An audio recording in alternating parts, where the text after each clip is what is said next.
Assalamualaikum warahmatullahi wabarakatuh. Sampurasun. Halo para hadirin sekalian.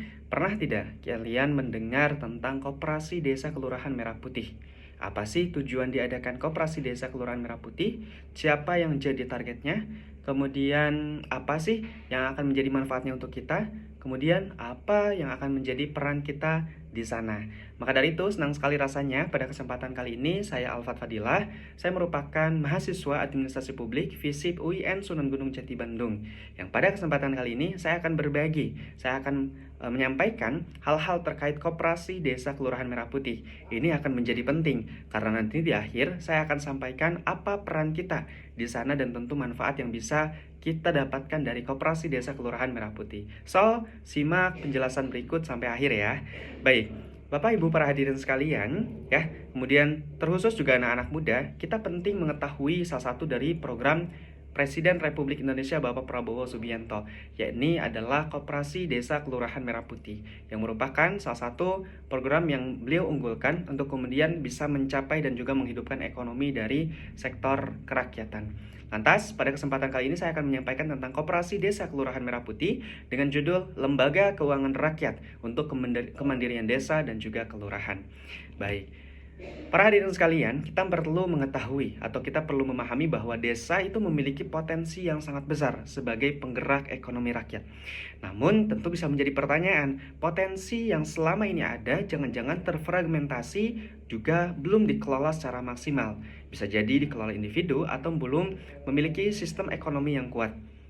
Salah satu halnya yang kemudian diluncurkan oleh pemerintah adalah koperasi. Koperasi ini dirancang sebagai wadah usaha bersama yang memang bukan hanya untuk berorientasi pada keuntungan, tapi juga pada pemerataan kesejahteraan, penguatan solidaritas sosial, serta keberlanjutan ekonomi desa.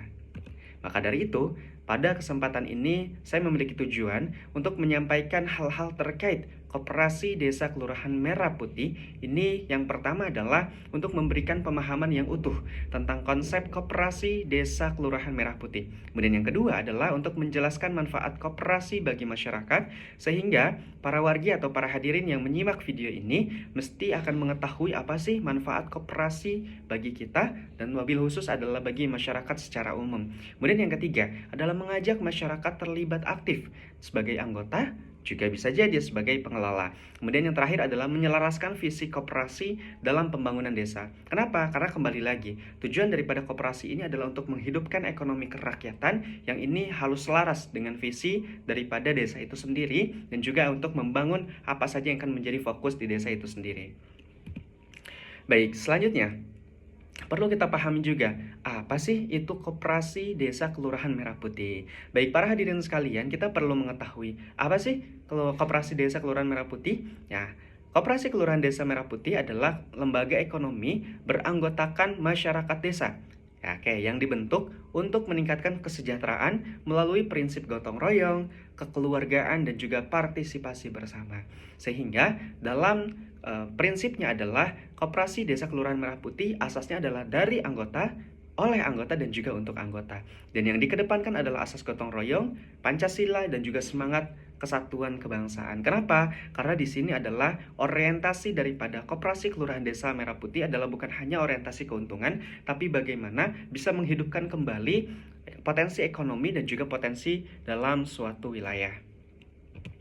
Dan selanjutnya, berikut saya tampilkan adalah jumlah yang sudah terbentuk Koperasi Desa Kelurahan Merah Putih se-Indonesia. Karena memang program ini adalah program strategis nasional yang ditetapkan oleh Presiden kita, yang kemudian sudah ditetapkan secara nasional. Kita mesti tahu apa saja atau di mana saja yang sudah ada. Maka, para hadirin sekalian bisa cek di link berikut. Ini adalah link untuk mengetahui lebih dalam tentang Koperasi Desa Merah Putih, gitu ya, yang memang di situ akan dijelaskan salah satunya adalah untuk ngecek di mana letak lebih tepatnya Koperasi Kelurahan Desa Merah Putih ini berada di wilayah daripada hadirin sekalian. Nah, sini saya tampilkan bahwa Koperasi Desa Kelurahan Merah Putih sudah terbentuk.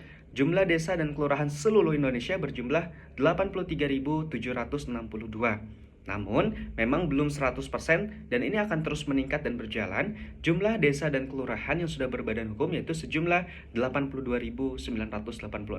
Ini merupakan sebuah agenda besar, sebuah gebrakan besar, program yang strategis yang tentu ini perlu beragam pihak, seluruh pihak untuk bisa menyukseskan bersama.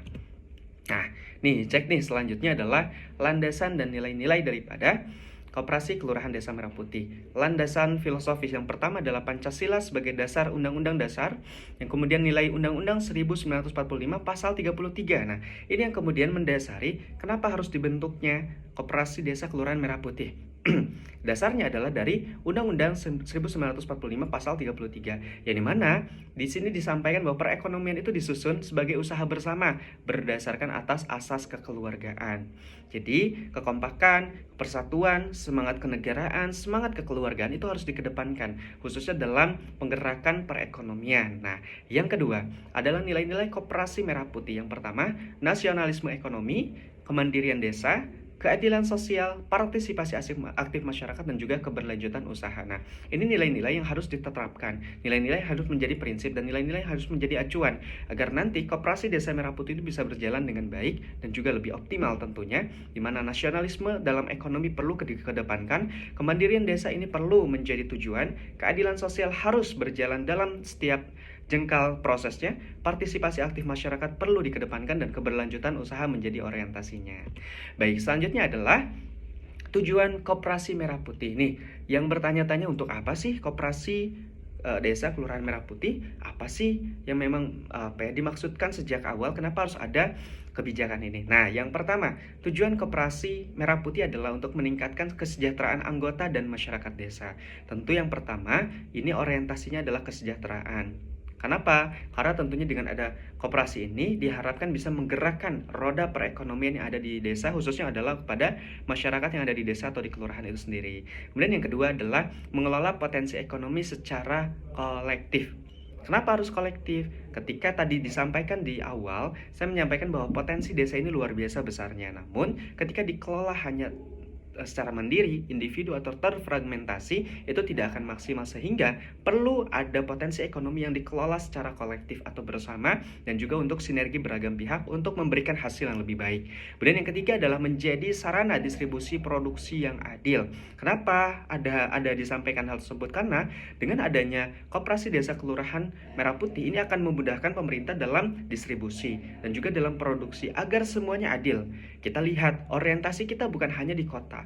Koperasi Desa Kelurahan Merah Putih ini akan menjangkau dari Sabang sampai dengan Merauke, sehingga bagaimana semua lini atau semua daerah ini perlu disentuh dan juga tersentuh oleh pemerintah melalui ini. Kemudian mengurangi ketergantungan pada tengkulak dan rentenir. Nah, ini juga yang harus dipahami bahwa salah satu usaha yang memang konkret, solusi konkretnya adalah dalam memberantas tengkulak dan rentenir adalah membuat koperasi ini. Kenapa? Melalui koperasi ini kita akan mempermudah jalur, memudahkan akses, dan akan menghentikan yang namanya tengkulak dan rentenir. Karena masyarakat memilih satu hub atau satu tempat untuk mereka bisa menjalankan roda perekonomian ataupun dalam hal-hal permodalan dan lain sebagainya. Terakhir adalah menciptakan lapangan kerja di desa. Ini tentu yang menjadi paling penting. Potensi desa bukan hanya kepada bangunannya saja, tapi bagaimana masyarakatnya ini sejahtera dan juga mendapatkan lapangan pekerjaan. Itu tujuannya. Kemudian manfaatnya terbagi menjadi 3. Para hadirin sekalian, yang pertama adalah manfaat ekonomi. Apa manfaat ekonomi? Akses permodalannya lebih adil, harga jual produk desanya lebih stabil. Kenapa? Karena bisa ditetapkan harga eceran tertingginya atau head-nya oleh pemerintah. Dan yang ketiga adalah penguatan usaha mikro dan UMKM desa, karena ini juga bisa menggerakkan UMKM lainnya dengan kehadiran Koperasi Desa Kelurahan Merah Putih. Kemudian yang kedua adalah manfaat sosial. Nah, tentu bukan hanya manfaat ekonomi yang harus dikedepankan, tapi bagaimana manfaat secara sosial. Yang pertama ada memperkuat solidaritas warga. Kenapa? Karena di sini prinsipnya gotong royong dan asas kekeluargaan. Kemudian yang kedua adalah meningkatkan kepercayaan dan kebersamaan. Yang ketiga adalah pendidikan ekonomi bagi masyarakat, agar masyarakat lebih tahu lagi, lebih paham lagi tentunya dalam hal-hal terkait perekonomian. Manfaat jangka panjangnya, desanya bisa mandiri secara ekonomi, regenerasi pelaku usahanya, kemudian ketahanan ekonomi lokal. Nah, itu adalah manfaat ya dari koperasi bagi masyarakat. Nah, sekarang apa aja sih bidang usaha koperasi di Koperasi Desa Kelurahan Merah Putih? Yang pertama itu ada namanya Gerai Sembako atau embrio Kophub. Nah, ini tentu menyediakan kelengkapan sembako. Kemudian yang kedua adalah apotek desa gitu ya. Ini memudahkan akses dalam hal-hal kebutuhan kesehatan atau obat-obatan kepada masyarakat. Kemudian yang ketiga ada gerai kantor koperasi.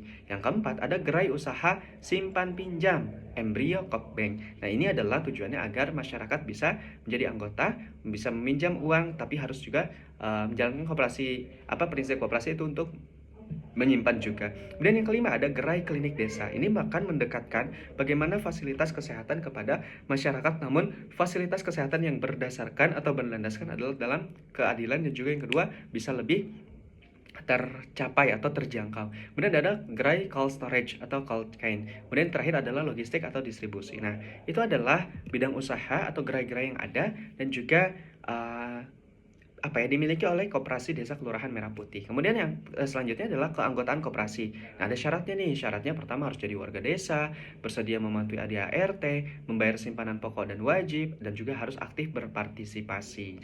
Jadi bukan hanya kita setelah masuk atau setelah mendaftar saja, tapi harus aktif dalam berpartisipasi. Apa kemudian yang menjadi hak setelah menjadi anggota? Yang pertama bisa mengikuti rapat anggota, kemudian mendapat SHO, dan juga terakhir menyampaikan pendapat dan kritik. Artinya ketika para hadirin bergabung menjadi anggota, itu para hadirin sekalian bisa mengikuti rapat, mendapat SHO, dan juga bisa menyampaikan pendapat dan juga kritiknya.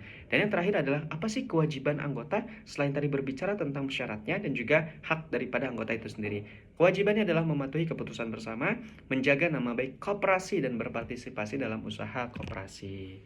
Nah, selanjutnya sebelum kita akhiri, kita perlu tahu juga apa sih tantangan dan kunci keberhasilannya. Banyak nih. Jadi tidak semudah itu juga ketika nanti diimplementasikan, tapi bukan menjadi hal yang tidak mungkin. Perlu semangat bersama dan juga kekompakan agar ini terwujud. Tantangannya pertama, kurangnya pemahaman tentang koperasi dari masyarakat, rendahnya partisipasi, manajemen yang belum profesional, ketergantungan pada tengkulak dan rentenir, minimnya partisipasi pemuda dalam ekonomi lokal, kurangnya sinergi organisasi kemasyarakatan.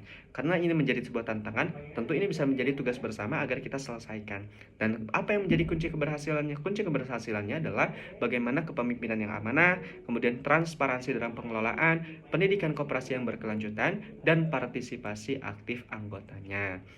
Ketika ini semua tercapai, maka itu bisa menjadi perbaikan dan juga hal-hal penting yang akan kemudian didapatkan ketika kita menjalankan perekonomian di Koperasi Desa Kelurahan Merah Putih. Baik, dan terakhir dari saya, ada sebuah kutipan yang memperkuat bahwa Koperasi Desa Kelurahan Merah Putih bukan sekedar lembaga usaha, tetapi gerakan ekonomi rakyat. Keberhasilannya sangat ditentukan oleh keterlibatan kita semua untuk koperasi yang kuat, desa berdaulat, dan juga Indonesia maju. Ketika kita bisa mencapai tujuan-tujuan yang tadi, manfaat yang tadi, dengan menjalankan dengan sebaik mungkin, menjaga prinsip-prinsip dalam perekonomian yang baik, maka koperasi ini akan menjadi koperasi yang sehat. Nantinya akan menjadi koperasi yang kuat, desa berdaulat, dan Indonesia maju. Itu saja yang bisa saya sampaikan. Semoga ini menjadi hal yang memang dapat kita pahami dengan baik, menggerakkan keinginan kita untuk kita bisa berpartisipasi aktif di sana, karena tentunya kita adalah bagian dari rakyat dan kita bagian dari masyarakat itu sendiri. Saya Alfat Fadila, sekian dan terima kasih. Hatur nuhun. Wassalamualaikum warahmatullahi wabarakatuh.